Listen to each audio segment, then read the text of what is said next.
50에 읽는 눈으로 인생을 관통하는 지혜, 최정엽 교수와 함께하는 밥푸름 문어 강의 그 마지막 장에 이르렀습니다. 웃고 울고 깨닫고 이 강의가 여러분 삶의 마지막이 아닌 새로운 시작이기를 바랍니다. 그리고 세 번째 뭐라고 얘기했냐면 이런 것도 얘기했죠. 어떤 곳에서 1년을 살려면 곡식을 심어야 하고 10년을 살려면 나무를 심어야 하며 100년을 살려면 덕을 쌓고 선행을 베풀어 멀리 있는 사람을 불러 모아야 한다. 덕이란 다른 곳에 있는 사람과 재물이 자신에게 올 수 있도록 끌어들일 수 있는 것이다. 물론 노자 선생이 얘기했던 덕이라든지 공자가 얘기했던 덕하고는 다르죠. 굉장히 현실적인 거죠, 사실은요. 이런 얘기도 있습니다. 재물이 없는 사람은 오로지 힘써서 일할 수밖에 없고 재물이 좀 있으나 많지 않은 경우에는 지략으로서 조그만 재산을 취하며 부유한 사람은 기회를 노려 투기를 함으로써 큰 재산을 모으게 된다. 이것이 재산을 얻는 통상적인 방법이다. 2100년 전에 이렇게 얘기를 했다는 거죠. 부의 차이가 자기보다 10배가 많으면 굴복을 하게 되고 자기보다 100배가 많은 사람을 만나면 반드시 그를 두려워하며 1000배가 되면은요 그의 불임을 당하게 되고 10,000배가 넘으면 그의 노복이 된다. 제가 이야기 좋게 여기다 써놨어요. 1억 연봉자가요 10억 연봉자를 보면 꼼짝 못하게 되고요 1억 연봉자가 100억을 버는 이 CEO를 보면은요 그를 반드시 두려워하게 되고요 1억 연봉자가 1000억을 갖고 있는 중견기업 사장이나 이런 분들 보면은요 이렇게 되겠죠. 1조를 갖고 있는 대기업 회장님을 보면 뭐 대기업 들어가기도 굉장히 어렵고 사실은 뭐 이런 꼴이 되는 거다 사실은. 아마 그러니까 이게 기원전 100년경에 이제 이런 얘기를 이제 부에서 했는데, 자, 이제 사마천보다 400년 전 사람이었던 공자께서는 부에 대해서 어떤 식으로 이야기를 했을까? 굉장히 별로 이야기를 많이 안 했는데 그 중에 한두 마디를 아주 유명한 얘기를 했어요. 그래서 한두 마디 중에 하나를 오늘 제가 설명을 드려볼게요. 부에 대해서, 돈에 대해서, 경제에 대해서 과연 공자께서는 어떻게 얘기를 했을까? 이런 어구가 하나 있죠. 부이가구야. 제가 이제 그 문장 중에 약간 긴 문장 중에 첫 번째 문장을 설명드리는 거예요. 부이가구야. 이게 이제 무슨 글자일까요? 구하다는 뜻이죠. 구할 구. 부라는 게 구해서 가능하다라면 이런 뜻이죠. 돈이라는 게 구해서 가능하다라고 하면 그런 뜻이에요. 부라는 게 구해서 가능하다라고 하면, 자, 뒤에 어떤 문장이 나오냐면요. 이런 문장이 나오죠. 조금 좀 복잡하죠. 수집, 편지사, 이렇게 수집, 편지사, 오역, 위지 이렇게 돼 있는데요. 이게 무슨 얘기냐면 이게 숫자가 저 밥 되는 소리예요. 이 숫자는요. 비록 숫자 비록. 영어로 if, 비록. 만약에 비록 이게 집자는요. 잡을 집자 이렇게 잡는다는 뜻이고요. 잡을 집. 이 편자는요. 가죽 회초리 편자예요. 가죽 회초리. 그러니까 가죽 채찍이란 얘기예요. 가죽 채찍을 잡는 사람 그런 얘기죠. 내 비록 가죽 채찍을 잡는 사람 내가 그것을 하겠지만 나 역시 그것을 하겠다 그런 얘기예요. 이제 그런 이게 무슨 얘기냐면 돈이라는 게 부라는 게 구해서 가능하다라고 하면 내 비록 가죽 회초리를 잡는 이 일이라도 하겠다 이게 누가? 공자가 이렇게 얘기했어요. 공자께서 돈이라는 게 내가 원하는 만큼 된다라고 하면 나는 그 어떤 어려운 일이라도 하겠다는 거죠. 어려운 일을 여기서 예로 들은 것은 가죽 회초리를 잡는 일. 그러니까 심플하게 말씀드리면 그 마부 있잖아요. 마부라든지 옛날에는 그 시장 골목에서 높은 사람이 왔을 때 사람들을 이렇게 쫓아내는 가죽 회초리를 잡고서 그래서 이제 그런 일들을 하겠다는 건데 통칭 얘기에서는 좀 이렇게 그레이드가 낮은 그런 일까지도 하겠다라고 이제 얘기를 한 거예요. 사실 공자는 이렇게 살았어요. 공자는 지난번에도 제가 말씀드린 것처럼 공자가 태어날 때 아버지가 70세 정도, 어머니가 16세 정도. 70세 아버지의 16세 어머니. 매칭이 잘 안 되잖아요. 그러니까 사마천은 공자의 출생을 야합이라고 표현하기도 했어요. 야합, 들야자의 합하랍. 공자가 이제 3살 때 아버지가 돌아가셨고요. 공자가 17살 때 어머니가 돌아가셨어요. 3년상을 마치고 19살에 공자가 결혼을 했고요. 공자의 첫 번째 직업은 축사직이었어요. 공자의 두 번째 직업은 창고직이었어요. 그러니까 20대 초반까지 보면 사실 공자는 굉장히 빈천했다. 이래서 공자 스스로도 오 소야천이다 이렇게 얘기도 했어요. 나는 어려서 매우 빈천했다. 그러니까 사실은 뭐 축사지기를 하든 창고지기를 하든 어찌 보면 이렇게 생활을 한 거나 마찬가지죠. 내 비록 돈이 된다라고 하면, 왜냐하면 공자는 19살에 결혼을 했으니까 먹고 살아야 되잖아요. 호구지책이 대책을 마련해야 되잖아요. 그러니까 이제 이 일이건 저 일이건 어쨌거나 먹고 살아야 되니까 일은 해야 되겠다라고 해서 일을 했죠. 그런데 뒤에 무슨 문장이 나오냐면 이런 문장이 나와요. 여불가구. 구하는 것이 가능하지 않다라면 어쩌겠느냐 이게.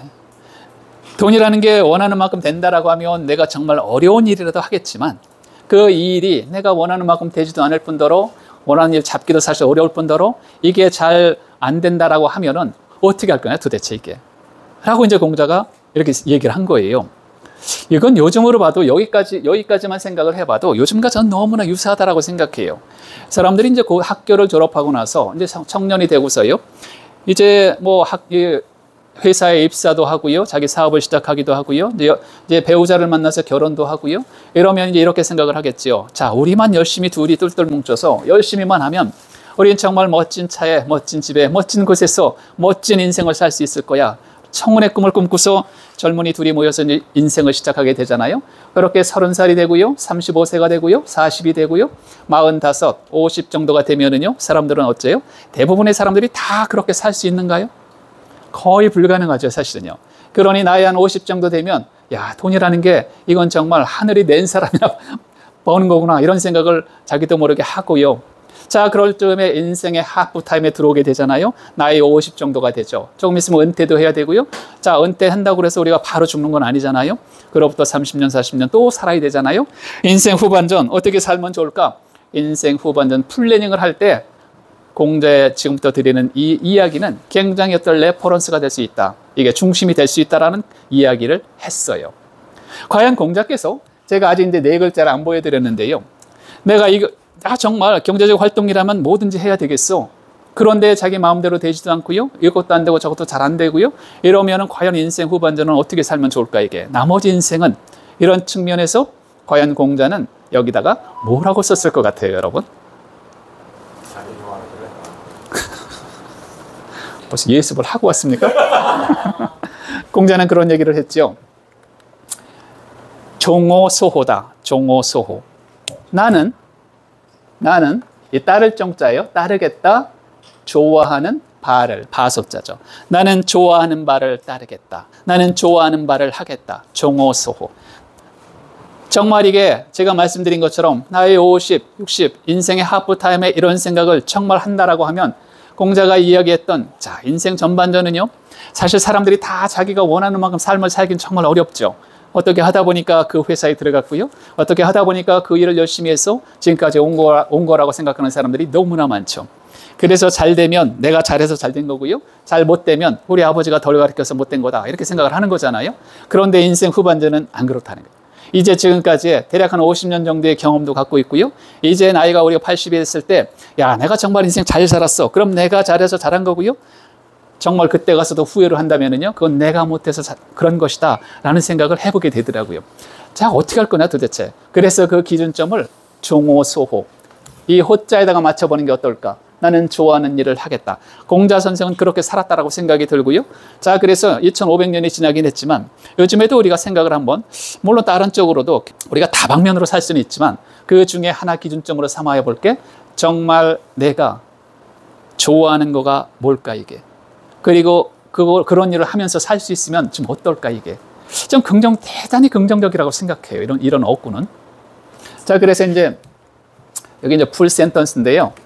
자, 이거 지나가면 또 한번 읽어볼 기회가 없으니까 저를 따라서 한번 읽어볼까요? 부의 가구야. 수지 편지사. 오역 위지.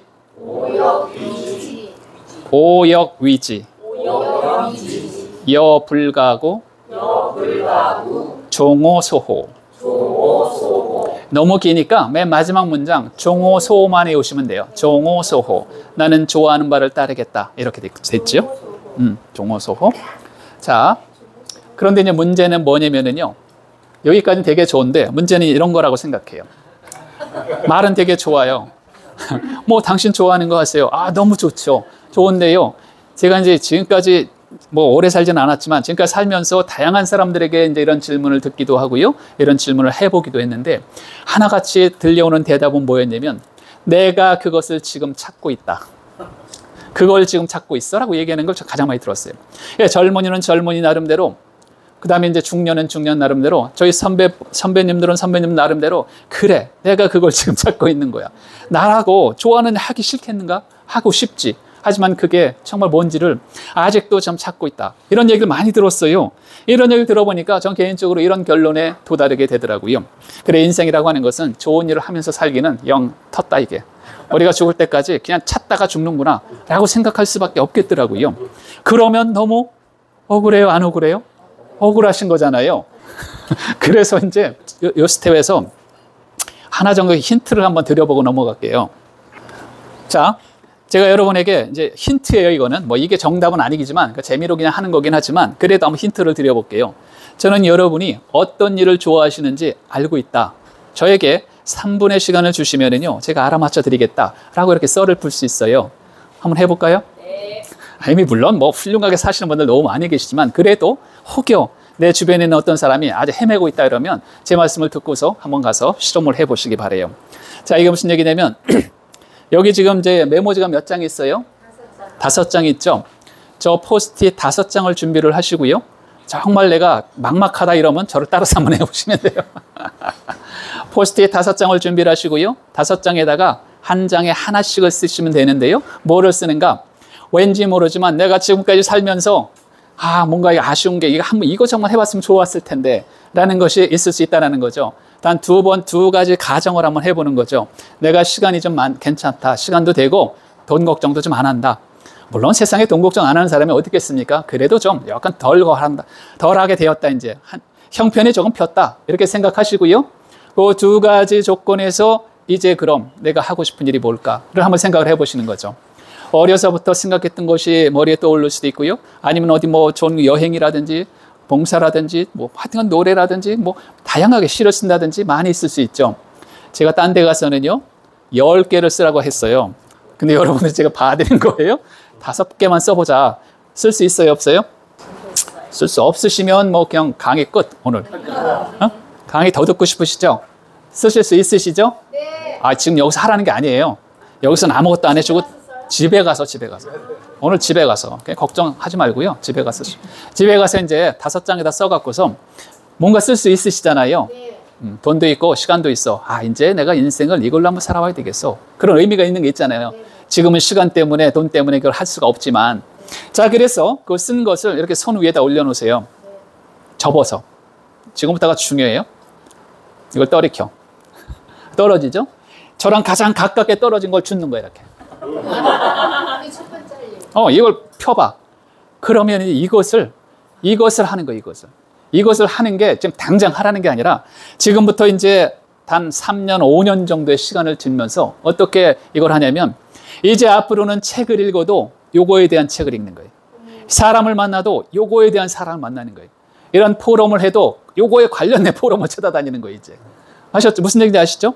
그러면 뉴스를 봐도 책을 봐도 TV를 봐도 다 그것에 관련된 게 나오는 거예요. 예를 들어서 어떤 사람이 난 이제 노후에 고추장에 대해서 전문가가 돼야 되겠다라고 생각을 한번 해보는 거죠. 고추장. 여러분 고추장 박사가 돼서 우리나라의 탑5 안에 들면은 어떤 일이 벌어질까요? 대한민국에서 고추장 그러면 그 사람을 찾아가. 그럼 어떤 일이 벌어져요? 너무 재밌는 삶이 벌어지지 않겠어요? 그러면 만약에 내가 고추장을 접었다 그러면 앞으로 이제 책을 읽어도요. 고추장에 관련된 책만 읽고요.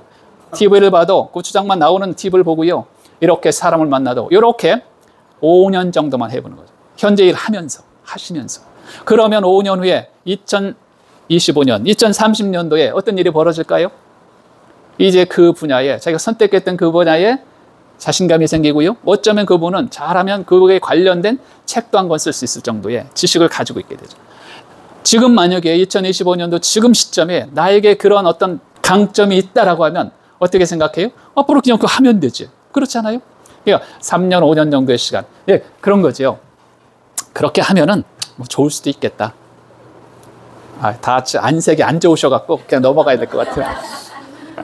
공자님의 말씀은 2500년 전이나 지금이나 다 진리입니다. 또한 그것을 해석하시는 최정혁 교수님의 해석도 탁월하십니다. 좋아하는 일을 하라. 좋아하는 일을 직업으로 만들어 사람이 가장 행복한 사람이다. 그 사례 여러분들께 참고가 되었으면 좋겠습니다. 48년 직장생활, 그 중에 35년을 사장으로 살았지만 한 번도 이것이 내가 가야 될 길이라고 생각한 적은 없습니다. 정말로 내가 좋아했던 그런 일들은 아니었던 거죠. 어쩔 수 없는 삶의 무게 때문에 그렇게 왔던 것이지만 나이 70을 넘은 제가 지금 이 시점에서는 그렇게 살면 안 되겠다는 생각이 들었어요.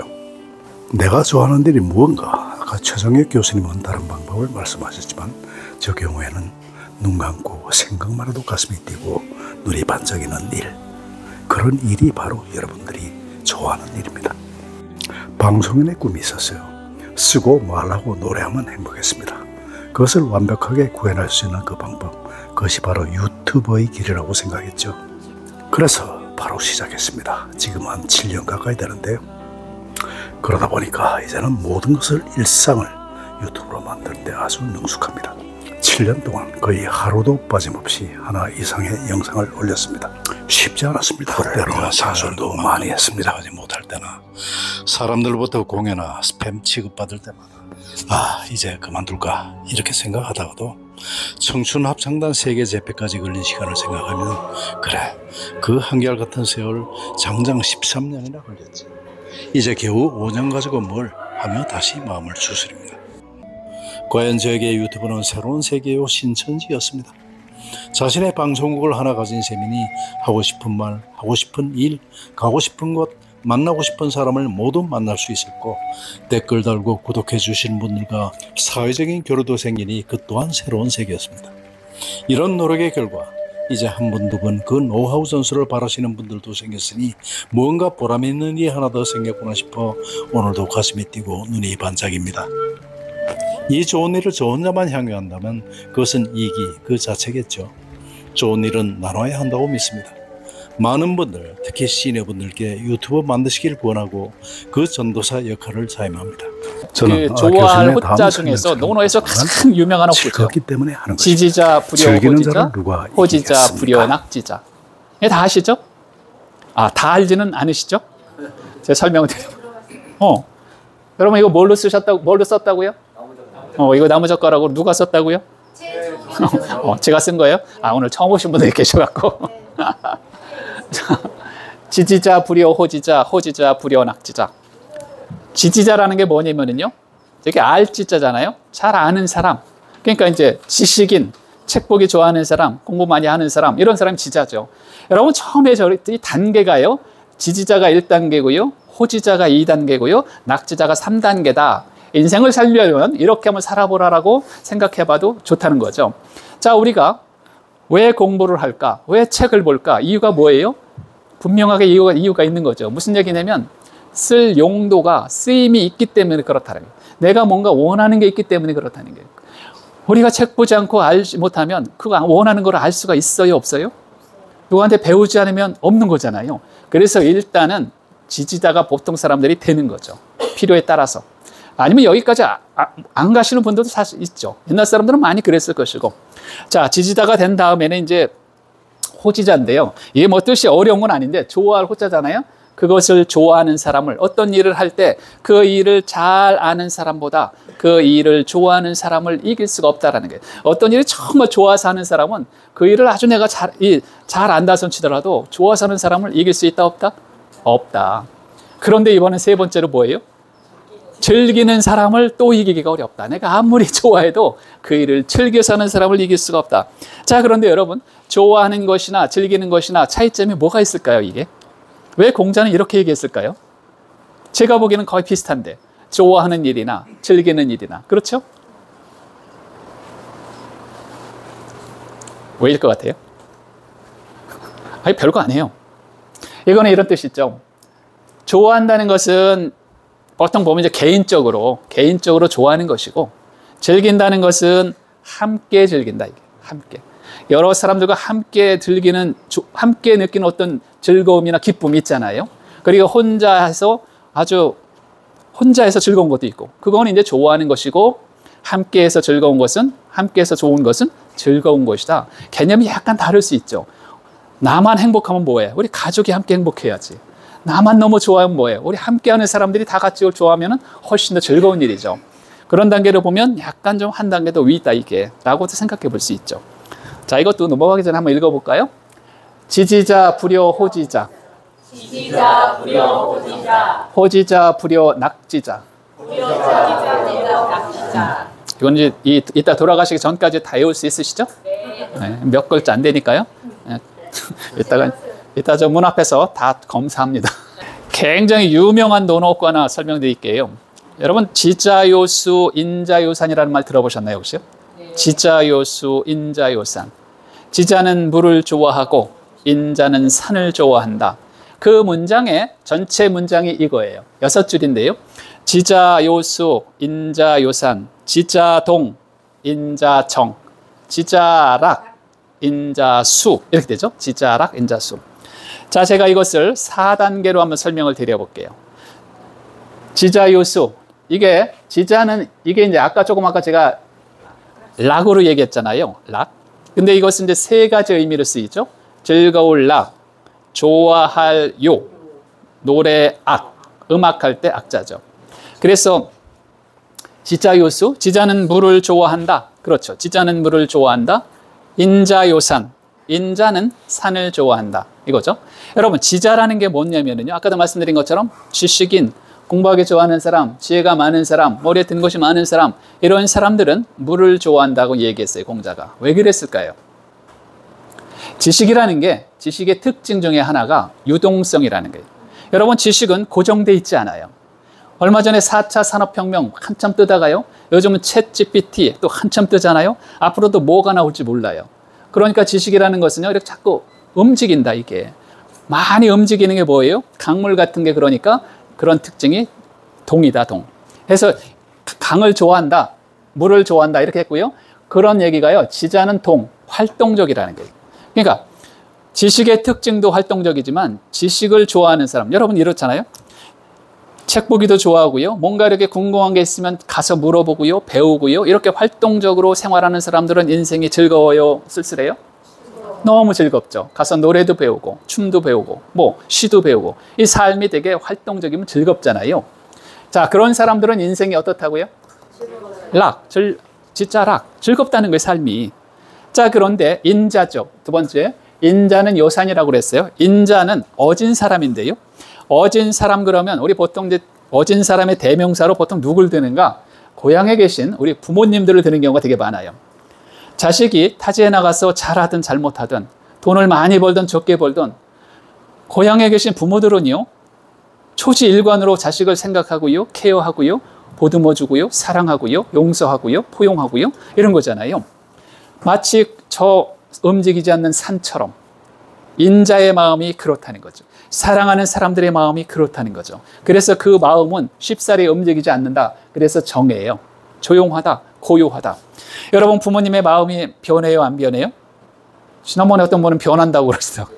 유산도 안 주고 막 그래서 변한다고 그러더라고요. 근데 이제 부모님 마음은 안 변하죠. 사실은요. 자, 정의죠. 근데 왜 수가 봤을까? 인자. 내가 누군가를 용서해주고 누군가를 포용해주고 그러면 용서받는 사람의 마음도 편안하지만 용서해주는 사람의 마음도 매우 편안해지는 거죠. 여러분 마음이 편안하면 일찍 죽어요? 오래 살아요? 오래 살겠죠. 목숨수를 쓴 거예요. 이렇게. 자, 이제 여기까지는 책에 다 나오는 이야기인데 그러면 이것을 요즘 2025년을 살아가는 현대인들에게 어떻게 이걸 또 적용해 보면 좋을까? 전 이런 생각이 좀 드는 거죠. 우리가 만약에 30세부터 60세까지 조직 생활을 한다라고 뭐 취업을 해서 일한다거나 사업을 한다거나 어쨌든 조직 생활을 하잖아요. 조직 생활을 한다라고 가정했을 때 조직 생활의 전반전은 지자의 삶을 살아보고요. 조직 생활의 후반전은 인자의 삶을 살아보는 거죠.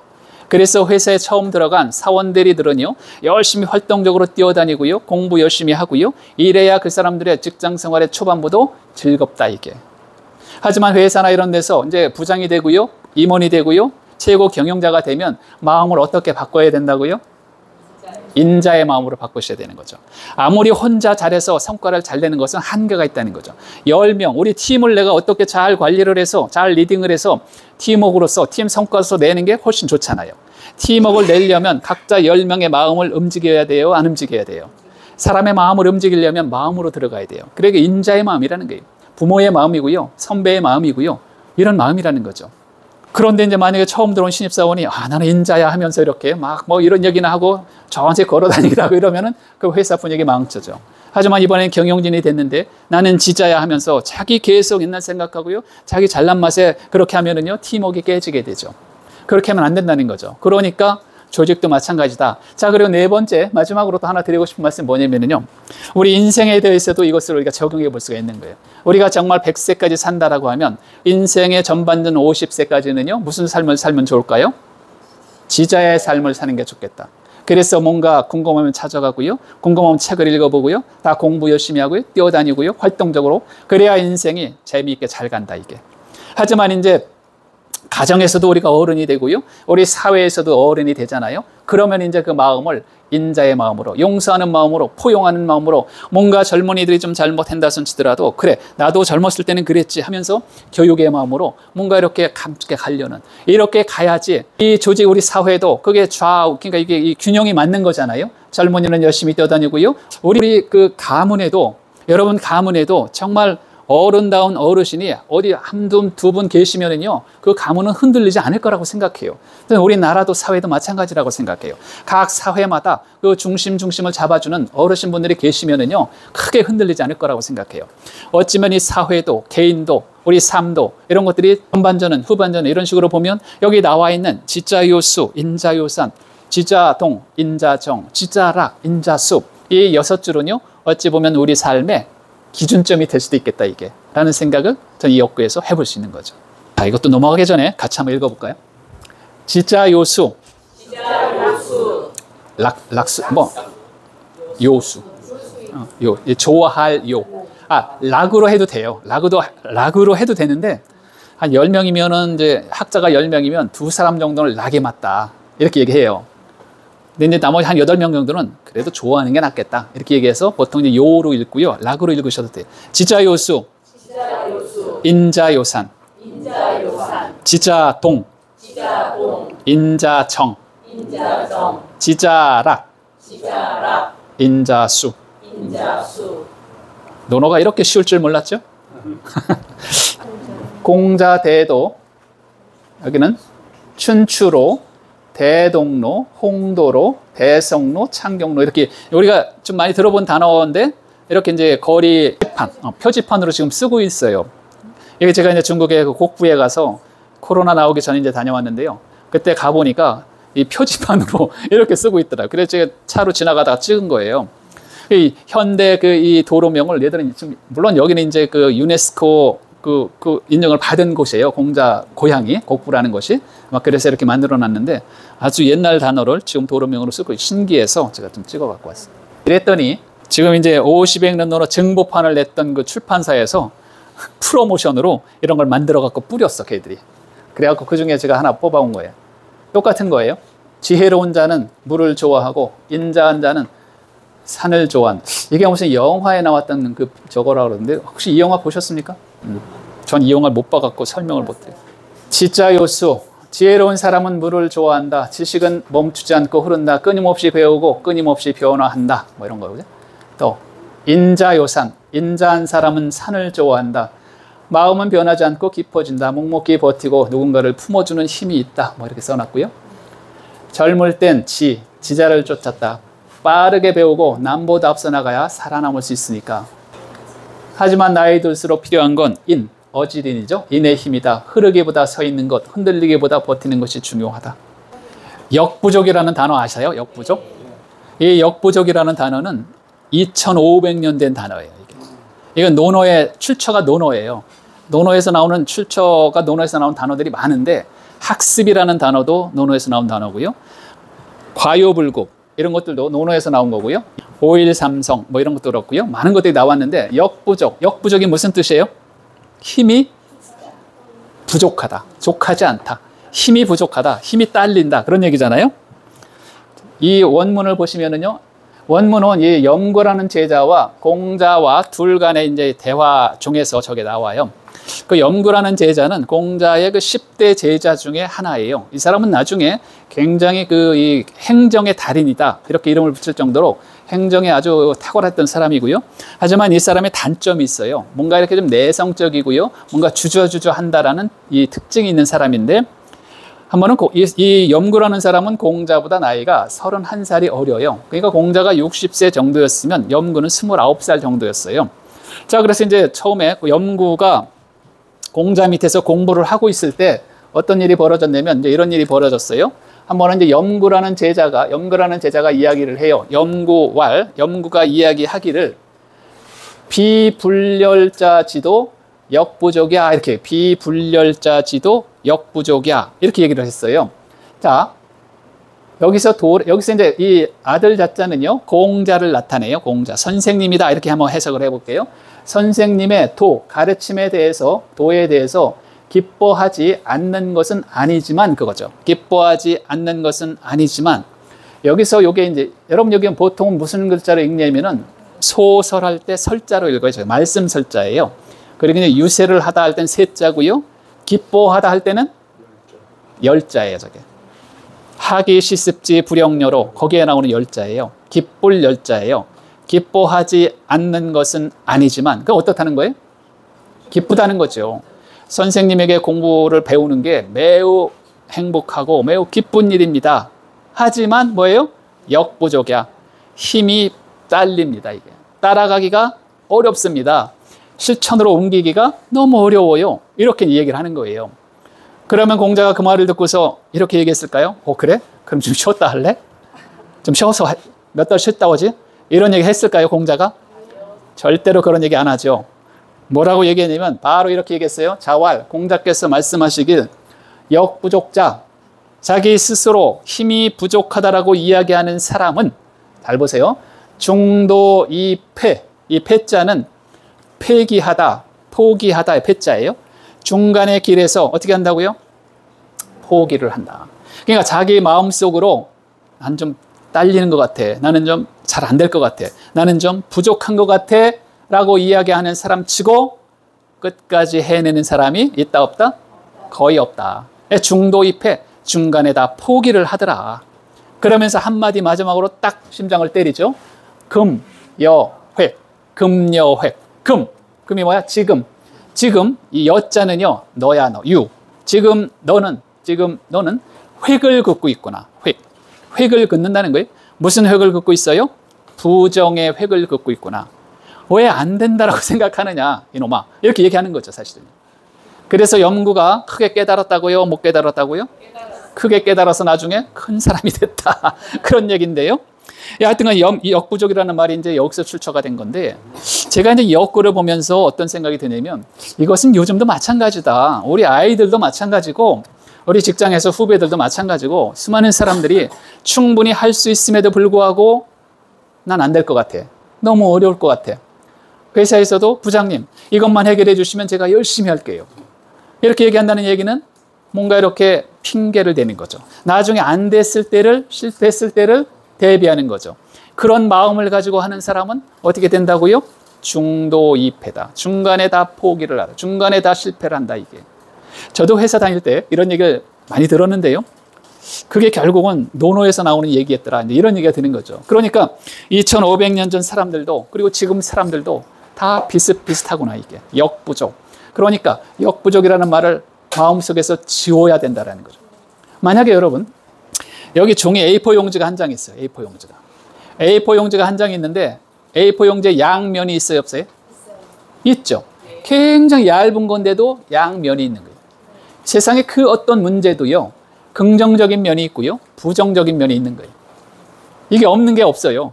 다 쉬운 것만 있는 건 절대로 없어요. 다 어려운 것만 있는 것도 절대로 없어요. 모든 일들은요, 다 양면이 있다. 그러면 A4 용지처럼 이렇게 얇은 것도 내가 어디를 보고 선택하느냐에 따라서 이게 긍정이 되기도 하고요, 부정이 되기도 한다는 거죠. 그러니 가능하면 좀 어렵다 손 치더라도 긍정을 선택해서 해봐야죠. 그래야 단 1%라도 실천 성공할 가능성이 늘어나는 거죠, 사실은요. 그러니까 그런 의미로 이제 2500년 전에도 이렇게 기가 막히죠. 이런 얘기를 이제 했다는 건데요. 자, 이것도 같이 한번 읽어볼까요? 염구왈, 비불렬자 지도, 역부족야, 자왈, 역부족자, 중도이패, 금여획. 지금 너는 획을 긋고 있구나 라고 수리편 제11장에 나오는 말이었고요. 여기서 이제 그 역부족이라는 말이 이제 출처다 이게 라는 말 한번 드릴 거예요. 논어 500억구 중에, 논어는요 지금까지 말씀드렸던 이런 억구들이 몇 개 있다고요? 제가 말씀드렸잖아요. 500개가 있다. 500개. 500개가 있는데 500개 억구가 한결같이, 뭐 한결같지는 않지만 한결같이 간단하고 명료하다 이게 라고 누가 얘기했냐면 삼성의 이병철 회장이 그렇게 얘기했어요. 논어는 굉장히 간명하다. 그래서 이병철 회장 같은 경우는 논어에서 많은 것들을 배웠다라고 그분의 그 호암자전이라는 자서전책 속에 기록을 해놨더라고요. 제가 이제 강의를 이곳저곳 다니면서 강의를 하고 나서 이제 뭐 질문 없습니까? 이렇게 질문 드리면은 꼭 많은 분에서 이제 이런 질문을 하세요. 그러면 강사께서 가장 좋아하는 논어 억구는 뭡니까? 그걸 왜 물어봐? 내 거를. 물어보더라고요. 그래서 이제 제가 가장 좋아하는 억구가 바로 이거예요. 여러분이 나중에 질문하실까봐 미리 알려드릴게요. 성상그냐, 습상어냐. 간단하죠? 8글자밖에 안 돼요. 8글자밖에 안 되는데 저는 우리 삶에 성공이 있고 실패가 있다라고 하면 전 이 억구가 그걸 의미한다라고 생각해요. 자, 하나씩 볼게요. 성자 본론, 성자. 이 성자는요, 요게 뭐냐면 마음심이죠. 마음심. 그 다음에 요것은 날생. 그러니까 태어날 때 가지고 있는 마음이잖아, 이게. 사람의 본성, 사람의 천성 이런 거예요.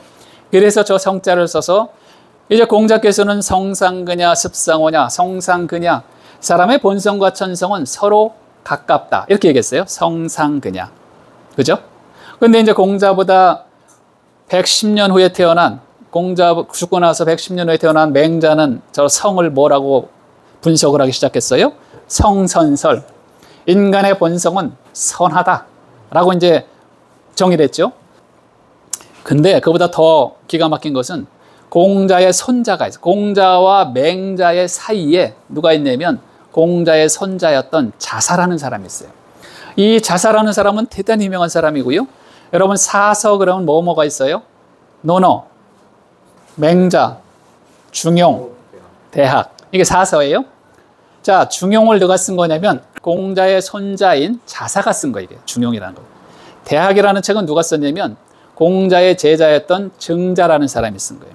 맹자는 누가 쓴 거예요? 맹자가 쓴 거예요. 논어는 누가 쓴 거예요? 공자의 제자들이 쓴 거야. 이러니까 공자의 손에서 사실은 사서가 다 나온 거나 마찬가지예요. 자, 그런데 어쨌거나 이제 맹자는 성선설을 주장을 했고 자사라는 사람은 중용이라는 책에서 인간이라고 하는 사람들은 하늘과 동등하다 이렇게 얘기했어요. 천명지위성이다 이렇게 얘기했거든요. 그러니까 자사라는 사람은요, 인간의 그 격을 하늘로 높인 사람이, 이 사람은 마치 하나님처럼 이렇게 하나님과 인간은 동일하다 이런 식으로 말한 것처럼 이렇게 격을 확 높인 사람. 어쨌거나 이제 자사의 힘이 있었기 때문에 어쨌거나 맹자는 인간의 본성은 선하다라고 봤어요. 맹자보다 60년 후에 태어난 순자라는 사람이 있는데 순자라는 사람은 인간의 본성은 뭐라고 그랬어요? 성악설. 인간의 본성은 악하다. 거기에 나오는 성자예요, 이게 성자가. 어쨌거나 이 성 글자 한 글자 가지고 그 이후에 수많은 학자들이 많은 논설을 핀 거예요, 사실은요. 공자는 딱 이 성에 대해서 딱 이렇게만 얘기했는데요. 자, 사람의 본성과 천성은 서로 가깝다. 하지만 여러분 이 세상에서 저와 천성과 본성이 가장 비슷한 사람이 있다라고 하면 그 사람은 바로 누굴까요? 부모. 그래도 여러분들은 거의 정답이에요. 지난번에 어디 갔더니 배우자 이래갖고 배우자는 너무 다르다 이게 우리하고. 어쨌거나 이제 부모 밑에 저는 저희 형제 자매라고 생각해요. 저희 천성이 비슷한 사람들은. 우리도 이제 저희도 5남 2녀인데요. 이렇게 형제 자매들은 뭐 어렸을 때 태어났을 때 보면 다 비슷할 거 아니에요? 근데 한 60년 살아보니까 형은 이렇게 성공해 계시고 동생은 아직도 힘들게 살고 있다라고 하면 도대체 이 차이는 어디서 온 거냐 이게. 형은 장남이라? 형은 공부를 잘해서? 형은 결혼을 잘해서? 형은 좋은 회사 다녀서? 형은 키가 커서? 이게 아니라 매일 아침 형은 무엇을 반복을 했고 매일 아침 동생은 무엇을 반복했는가? 그 반복이 쌓이고 쌓여서 서로 멀어지게 됐다 이게. 습상원야. 무엇을 반복하냐에 따라서 서로 멀어진다. 이렇게 얘기를 했어요. 그러니 만약에 공자께서 아니다. 사람의 성공은 일단 아버지가 돈이 많아야 되고 좋은 학교 나와야 되고 장가도 잘 가야 되고 결혼도 잘해야 되고 이런 사람만이 성공을 한다라고 얘기했으면 저를 포함해서 수많은 사람들이 실망했을 거라는 거죠. 하지만 아무 얘기도 하지 않았어요. 딱 한 얘기 했던 게 뭐예요? 습이라는 거예요. 연습, 복습, 학습, 꾸준함, 반복이 우리의 인생을 만드는 거지 다른 것은 크게 그렇게 영향이 있지 않다 이게 라고 이야기를 했다라고 하면 이것은 대단히 많은 사람들에게 희망일 거라고 생각해요. 저에게도 이것은 대단한 희망이라고 생각해요. 오늘 제가 이렇게 강의를 하는 이 제 5회기는 하지만 이 강의는요 앞으로 제가 할 강의 중에서 가장 시원찮은 강의를 지금 하고 있다고 생각해요. 사실은. 그죠? 저는 내일부터 또 어딘가에 가서 강의를 할 때 오늘보다는 한 1cm라도 더 잘할 거라고 생각해요. 왜? 반복을 하니까. 지금 저의 모습은 제가 이렇게 반복해봤던 이 모습이라는 거죠. 어쩌면 가장 마이너스적인 모습인데 어쩌면 가장 또 희망적인 모습이기도 하는 거죠. 연습, 복습, 학습 이런 거죠 사실은요. 한번 네 번 강의를 하면서 제 소개를 많이 해드렸는지 모르겠는데요. 오늘 새로 오신 분도 있으니까 조금만 더 설명드려 볼게요. 저는 이제 대학에서 전자공학을 전공했고요. 그래서 논어하고는 전혀 상관이 없었는데 이제 아까 그런 연유로 논어를 시작을 하게 됐고요. 제가 이제 강의도 사실은 여러분 저 보시면 느낌적으로 좀 소심할 것처럼 보이시죠? 안 그러세요? 제가 강의 마이크만 딱 놓으면은 무지하게 소심 모드로 딱 돌아가요.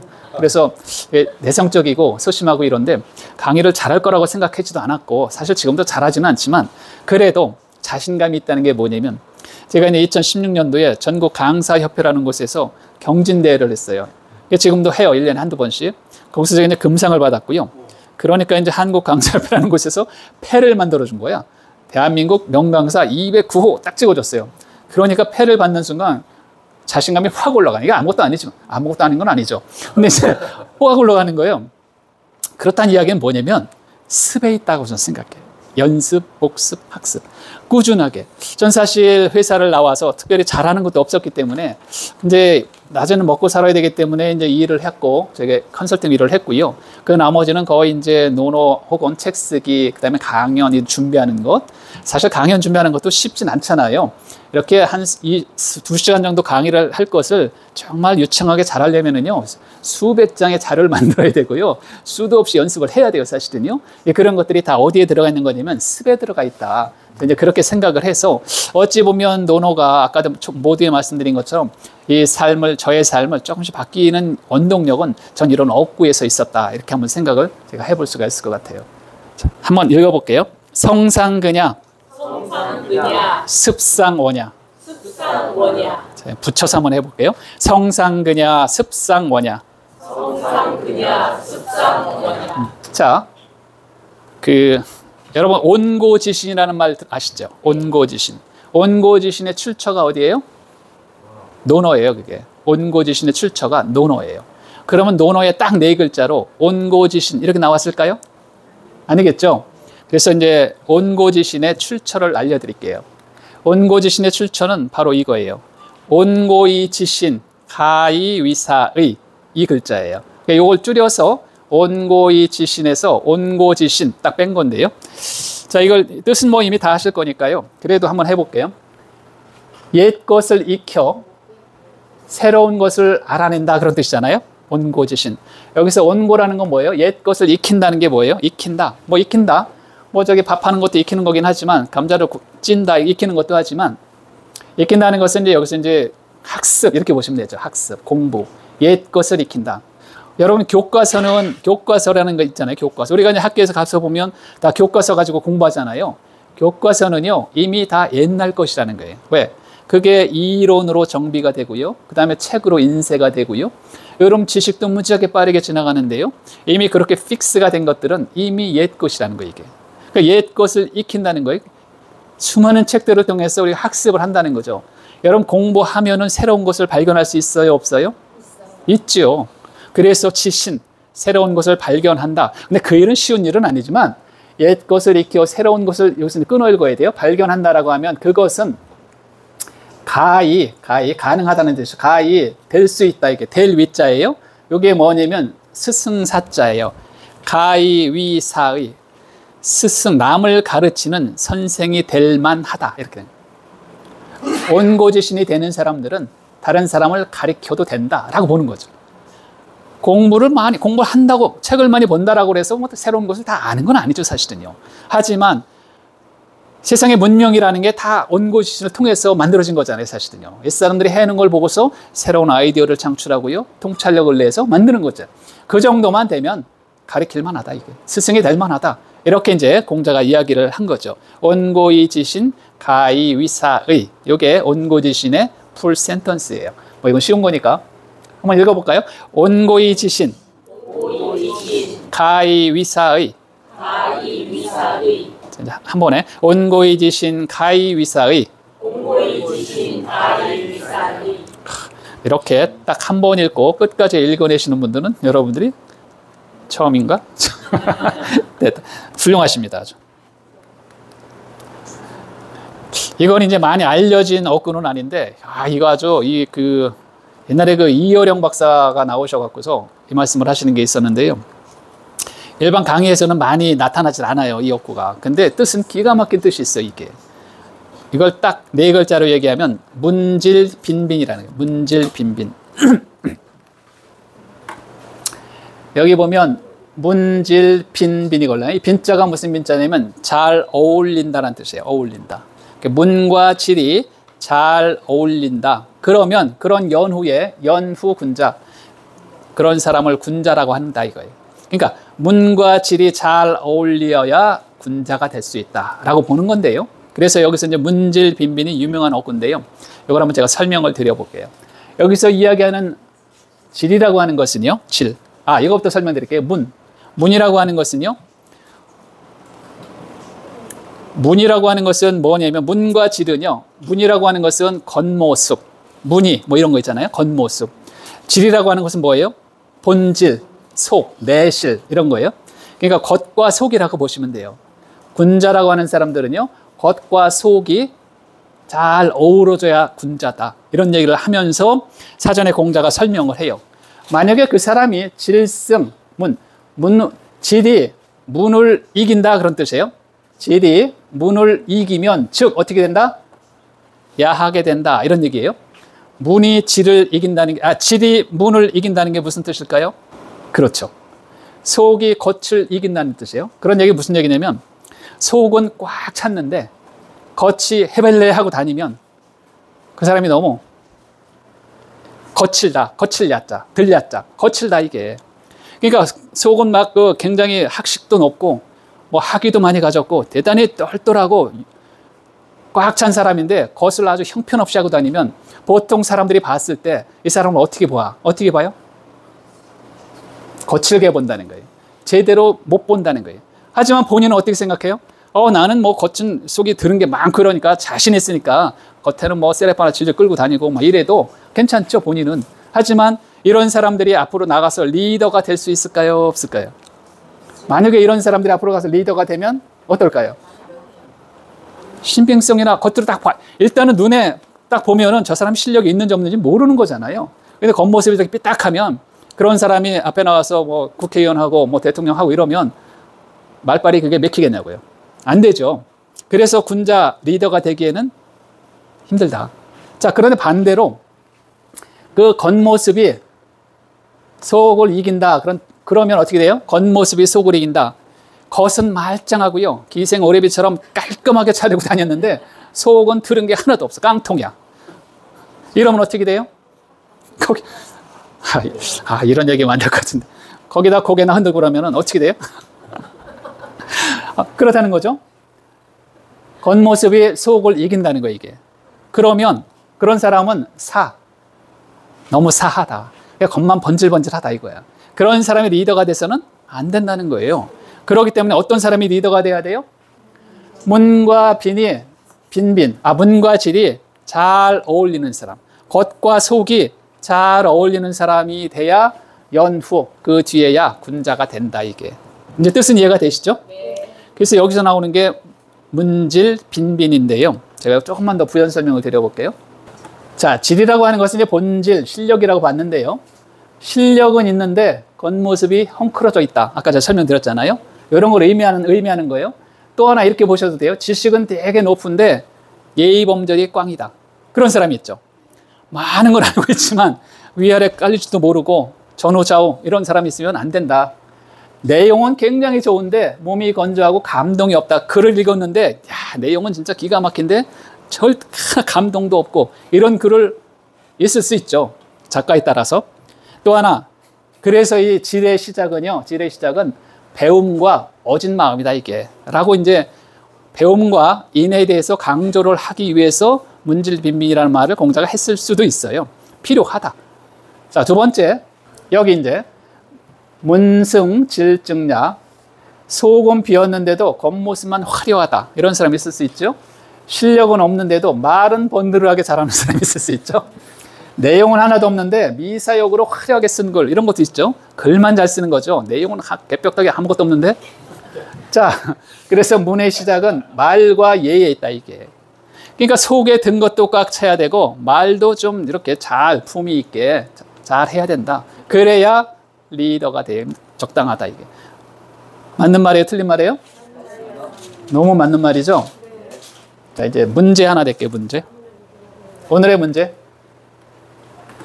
1번.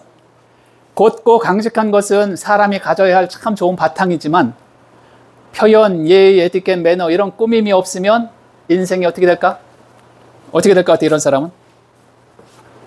그러니까 아주 굉장히 곧고 강직해, 이 사람이. 그런데 예의 범절도 없고 막 이래요. 그렇죠? 이런 사람은 성미가 까다롭고 고집이 센 사람으로 낙인될 수 있다, 이게. 그러니까 겉과 속이 적절하게. 자, 두 번째, 공손한 마음을 갖는다는 것은 사람이 가져야 할 참 좋은 바탕이지만 이렇게 이 사람도요, 예의, 표현, 에티켓, 매너 이런 게 없다라고 하면 어떻게 돼요? 이런 사람은요, 평생 고생만 한다. 왜? 마음이 공손하니까 예스, 어디 가서나 예스 하면은 본인이 굉장히 힘들죠, 사실은요. 적절하게 이런 것도 있어야 된다, 이거예요. 자, 세 번째, 신중하다는 것은 좋은 거예요, 나쁜 거예요? 좋아요. 좋은 거죠. 신중한 건 좋은 거예요. 신중하기만 하면 근데 어떻게 돼요? 이런 것도 없이 적절하게 표현할 수 없으면. 자, 용감하다는 것은 좋은 거예요, 좋은 거, 나쁜 거예요? 용감하다는 것 자체는 좋은 거지. 그런데 적절하게 저런 표현을 못하면 분란만 초래할 것이다, 결국. 그래서 결국은 겉과 속이 적당하게 어우러져야 된다라는 것이 문질빈빈인데요. 자, 문질빈빈 네 글자만 해볼게요. 문질빈빈. 근데 누가 나와서 강의할 때 이 얘기를 쓰면은 그런 얘기다, 이런 얘기인데 이걸 되게 복잡하게 길게 얘기를 하더라고요. 문질빈빈. 자, 이제 또 이게 무슨 자예요? 심. 마음이죠. 이 사람과 사람을 연결시키는 것은 마음이다, 이게 라고 볼 수 있죠. 마음은 마음인데 한 마음으로 중심을 딱 잡아서 마음을 전달하고 마음을 받고 이러면 이게 무슨 글자가 돼요? 충이 되죠. 중, 한 마음으로. 다른 거 생각하지 말고 중심을 잡고 관계를 하잖아요. 그럼 그게 충이 되는 거예요. 충심. 자, 그런데 가운데 중자가 2개 들어간 글자가 있어, 이게. 가운데 글자가 2개 들어간 글자가 있는데 그러면 마음이, 중심이 2개란 이야기야. 그러면 근심환자가 돼. 근심환. 아시죠? 근심환. 그냥 농담으로 2개라고 했는데요. 이게 위아래로 낀 거예요. 자, 그래서 저거는 근심환자예요. 근심환자가 들어간 논어에 기가 막힌 어구가 하나 있어요. 기가 막힌 어구가 있어요. 뭐라고 얘기하냐면 이렇게 이야기해요. 불환, 인지, 불기지, 환, 부지이냐. 여러분, 여기서 제가 환자를 알려드렸죠? 자, 모르는 글자 있어요, 없어요? 없죠. 이제 해석 한번 해보시는 거죠. 해석 한번 해봐요. 없는 사람은 아니, 이쪽 줄만 해석해요, 이쪽 줄. 마음 수고하면 자기를 알게 된다. 근실이 없는 아니, 왜 제가 이렇게 여유를 뜸을 들이냐면 한번 해봐야 계속 기억이 돼. 한번 해보세요, 저게. 첫 번째 줄만. 불안인지 불기인지. 아, 이게 어려워요. 저도 사실 못했어요. 불기지, 불기지. 불기지. 근심이 많으면 자기를 알지 못한다. 아, 근심이 많으면? 많다는 얘기는 어디 있어요? 마음이 두 가지니까. 아, 이건 그냥 근심환. 이렇게 읽으시면 돼요. 근심환. 어? 그렇죠. 우리 선생님 기가 막히십니다. 이게 무슨 얘기냐면요. 일단 두 글자 한번 해봐요. 근심하지 마라 그런 얘기예요. 불활. 근심하지 마세요. 무엇을? 다른 사람이, 이는 다른 사람이에요. 다른 사람이 나를, 몸기짠 나예요. 나를 알지 못하는 것, 그것을 걱정하지 말고, 다른 사람이 나를 알아봐 주지 않는 그것을 걱정하지 말고, 그런 얘기예요. 걱정하세요. 뭘? 다른 사람을 알지 못함을. 내가 다른 사람을 모르는 것을 걱정해라. 불안인지 불기지. 다른 사람이 나를 알아봐 주지 않는 그것에 대해서 걱정하지 말고 도리어 내가 다른 사람을 모르는 것, 그것을 걱정하라 라고 얘기한 건데요. 역시 공자님 말씀이에요. 역시 공자님 말씀이라고 하는 것은 실행하기가 쉽다 어렵다? 어렵다는 얘기죠, 사실은. 이거 실행하기 쉬우면 이게 지금까지 나오겠어요? 하고 계세요? 진짜 훌륭하신 분이에요. 자, 이거 제가 이거고 학예편 16장인데요. 이제 제가 이제 사례를 몇 가지 들어드릴게요. 사례, 간단한 사례 있는데요. 자, 불안인지 불기지 환부지이냐. 다른 사람이 나를 알아봐 주지 않는 것을 걱정하지 말고 내가 그를 모르는 그것을 걱정해야 된다. 자, 한번 볼게요. 상사가 나를 몰라주는 것을 걱정하지 말고 내가 상사를 잘 모름을 걱정하라. 그럼 상사 입장에서 얼마나 좋을까? 부하가 나를 몰라주는 것을 걱정하지 말고 내가 부하를 잘 모름을 걱정하라. 고객이 나를 몰라주는 것을 걱정하지 말고 내가 고객을 잘 모름을 걱정해라. 아마 비즈니스 하시는 분들은 필요하죠. 아내가 나를 몰라주는 것을 걱정하지 말고 내가 아내를 잘 모름을 걱정하라. 30년 40년 살아도 모르겠는 게 부부간의 이런 생각이라고 생각이 들더라고요. 아이가 나를 몰라주는 것을 걱정하지 말고 내가 아이를 잘 모름을 걱정하라. 여러분은 그 자제분들과 커뮤니케이션 잘 되시죠? 잘 안 되더라고요. 이게 잘 안 돼. 업무가 왜 맞지 않을까 걱정하지 말고 내가 업무에 관해서 잘 모름을 걱정하라. 특히 이제 업무를 처음 시작한 신입사원들한테는 필요한 말이라고 생각이 들고요. 현명한 부하가 없다고 걱정하지 말고 부하를 제대로 쓰고 있는가. 물자가 적다고 걱정하지 말고 공정한 배분이 되었는가를 걱정하라. 불안인지 불기지 환부지이냐. 이렇게 써놓고 보면 뭐 요즘 이야기나 옛날 이야기나 거의 똑같다라고 생각이 들고요. 야, 이거 같이 한번 읽어볼게요. 불안인지 불기지 환부지이냐. 이것도 되게 유명한 어구 중에 하나인데요. 생이 지지자 상야, 이거예요. 생이 지지자 상야. 무슨 얘기냐면요, 인생을, 사람을 4단계로 공자가 나눴어요. 4단계로. 태어나면서부터 잘 아는 사람이라고 쓴 거예요. 생애 지지자. 태어나면서부터 천재로 태어나서 태어나면서부터 모든 것을 기가 막히게 잘 아는 사람은 첫 번째다. 이런 사람이 있어요, 없어요? 없죠, 이런 사람은. 그러니까 이제 옛날에 공자는 그 요나라, 요임금, 순임금, 요순 이런 사람은 이렇게 본 거예요. 저 양반들은 하여튼 태어나면서부터 탁월하다. 요순은. 이런 사람은 으뜸이다라고 본 거예요. 자, 두 번째는 뭐냐면요, 이 지지자, 차야.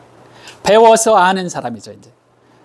알고 태어나는 게 아니라 배워서 아는 사람은 그 다음이다. 이거. 두 번째다. 두 번째. 공자는 스스로 나는 이거라는 거예요. 배워서 아는 사람이지 내가 태어나면서부터 갖고 있는 사람이 아니다라고 이야기했어요. 세 번째는 뭐냐면요. 곤이학지. 곤이학지가 뭐예요? 곤이학지? 이게 곤란하다. 곤란함을 겪고 나서 크게 깨닫고 학지, 배우는 사람 있죠. 한번 된통 당하고 나서 배우는 거죠. 그런 사람은 뭐예요? 그 다음이다, 이게. 그래도 이 사람은 3등 안에 드는 거예요, 이게 3등. 나머지 4등이 뭘 것 같아요? 끝까지 모르는 거. 곤란함을 겪고 나서도 배우지 않는 사람. 이거예요. 한번 된통 당하고서도 불학, 배우지 않는 사람은 사람 중에 가장 하급이 된다. 그러니까 배우기만 하면 다 되는 거죠, 사실. 여러분, 율곡 이의 선생 있잖아요, 조선에. 율곡 이의 선생은 조선에서 최고의 똑똑한 사람으로 정평이 나 있는 사람이에요. 머리가 좋기로. 왜냐면 9번 과거 시험을 봐서 9번 다 수석을 했다라고 책에 나와 있더라고요.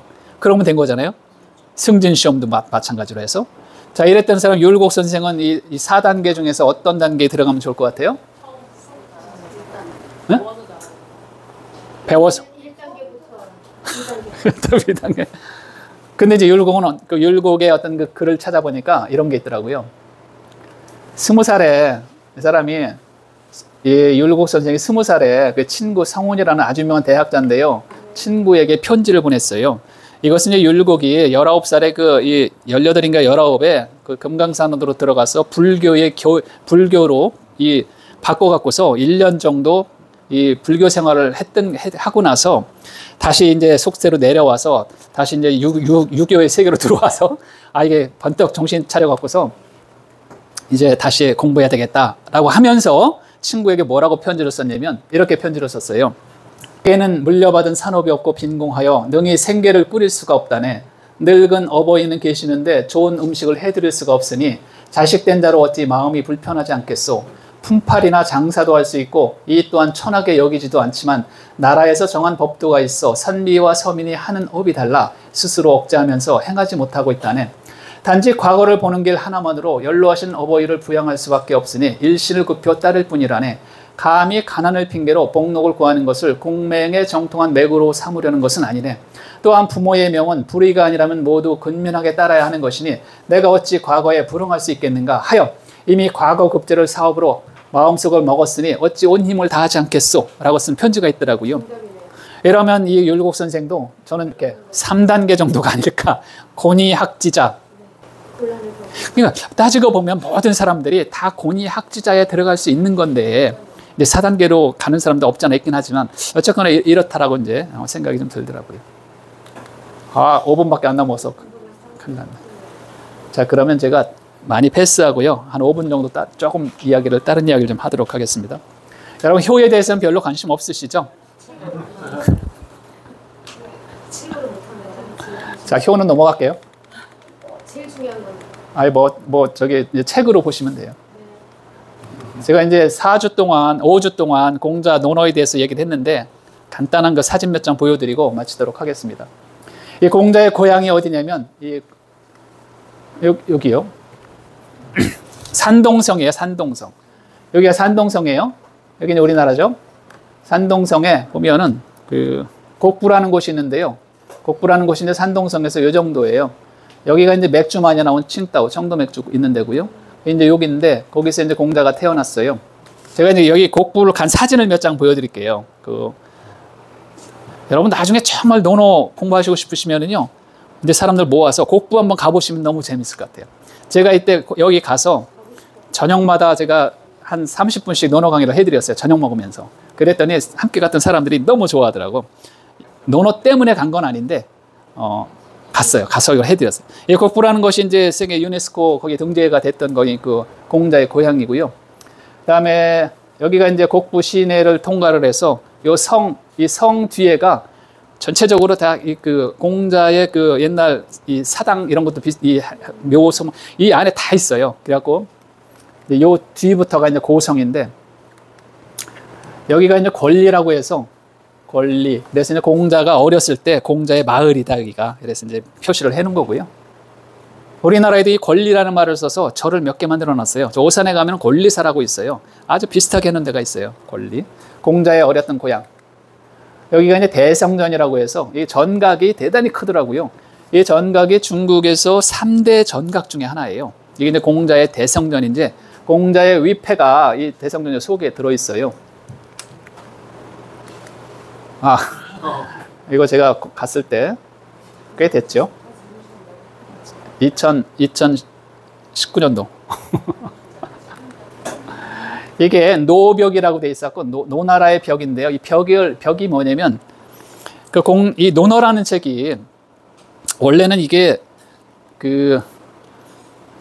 누구야? 진시황이 각종고 유학자들과 분서갱유 유학자들과 책들을 다 불살라버리고 한 460명 정도를 다 죽여버렸어요. 그래갖고 유학이 이제 싹 없어지려고 했는데 그래서 부랴부랴 노노라는 책을 공자의 그 담벼락에다가 이 벽돌처럼 싸갖고 흙을 다 발라버렸어요.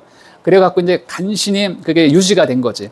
그리고 나서 이제 한나라 때 이제 문치를 피면서 이제 이걸 발견을 해갖고 노노가 지금까지 살아있는 거죠. 그래서 노노의 입장으로 보면 노나라 벽이라는 게 노벽이라는 게 대단히 역할을 많이 한 것이다라고 해서 상징적으로 노벽이라고 이제 만들어 놓은 거고요.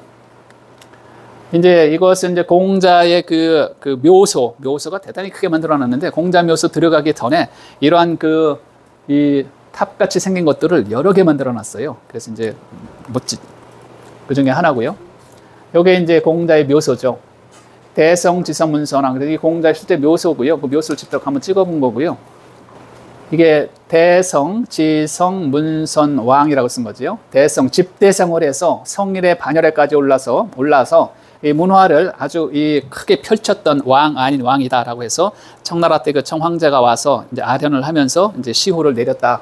이 공자의 묘소고요. 공자의 묘소 옆에 아들의 묘소도 있어요. 이제 끝. 하나만 말씀드리고 이제 마치도록 할게요. 자, 공자의 제자였던 그 자공이라는 굉장히 유명한 제자가 한 번은 이제 공자에게 이렇게 얘기를 했어요. 선생님, 정말 이렇게 함께 모여서 공부하는 것도 너무 힘들고 그래서 이제 좀 쉬고 싶습니다. 라고 얘기를 했어요. 그랬더니 공자가 그래 쉬고 싶다고? 쉴 수는 없으니까 이제 무슨 일을 좀 해야 되지 않은가. 이렇게 얘기해서 이제 자공이 공자에게 뭐라고 얘기했냐면 그러면 저 이제 관직에 올라가서 관료 생활을 하면서 좀 편안하게 쉬겠습니다. 이렇게 얘기를 했어요. 그랬더니 공자가 뭐 관료 생활을 하면서 쉴 수가 있다고? 얼마나 어려운데 그 일이.